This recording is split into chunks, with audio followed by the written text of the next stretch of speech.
Bonsoir mesdames et messieurs, vous suivez actuellement les Minutes Justes. Mon nom c'est Juste Crépin Gondo et cette capsule est faite pour vous donner des conseils, les armes qu'il faut afin d'affronter le monde de l'entrepreneuriat et le monde du business. Aujourd'hui, je veux parler d'un sujet. Il s'agit de comment s'auto-évaluer avant de pouvoir lancer un projet.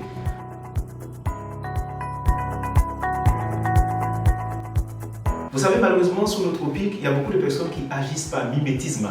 Et je me disais souvent, beaucoup naissent originales, mais la majorité meurent comme des copies parce qu'on passe tout le temps à copier les autres, à vouloir faire comme les autres parce que ça marche. Avant de vous lancer dans un projet, vous devez vous auto-évaluer. Parce qu'en fait, vous pouvez avoir une bonne idée, un bon projet, mais votre caractère, votre mentalité, votre environnement, le lieu où vous avez grandi, peut avoir une influence qui va vous empêcher de pouvoir réaliser ces projets-là. Je ne sais pas s'il me fait comprendre, mais il y a beaucoup de personnes, dès qu'ils voient qu'un projet marche, ils veulent se lancer là-dedans.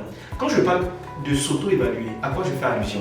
Vous devez d'abord connaître vos forces, connaître vos faiblesses et puis vous connaître vous-même. Parce qu'il y a des projets qui sont peut-être lucratifs et trébuchants financièrement, mais qui sont à contre-courant de vos aspirations.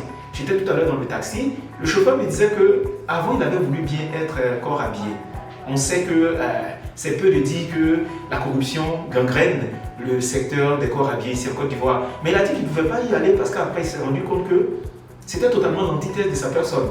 C'était intéressant pour lui, mais qu'il a découvert qu'il fallait être soumis à des ordres qui souvent dérangeaient lui-même ses acceptions, souvent imposer de force certaines choses à d'autres, ou prendre de force de l'argent avec les gens. Lui, sa foi, la manière dont on l'a éduqué ne pouvait pas matcher avec ce secteur d'activité. Donc c'est un exemple que je vous prends comme ça, mais il faut auto-évaluer, il faut savoir qu'est-ce qui va avec moi, qu'est-ce qui ne va pas. Et ce que les gens ne savent pas, c'est que souvent, quand on regarde la manière que nous sommes conçus, il y a en nous des signaux qui nous montrent dans quel domaine est-ce que nous allons exceller.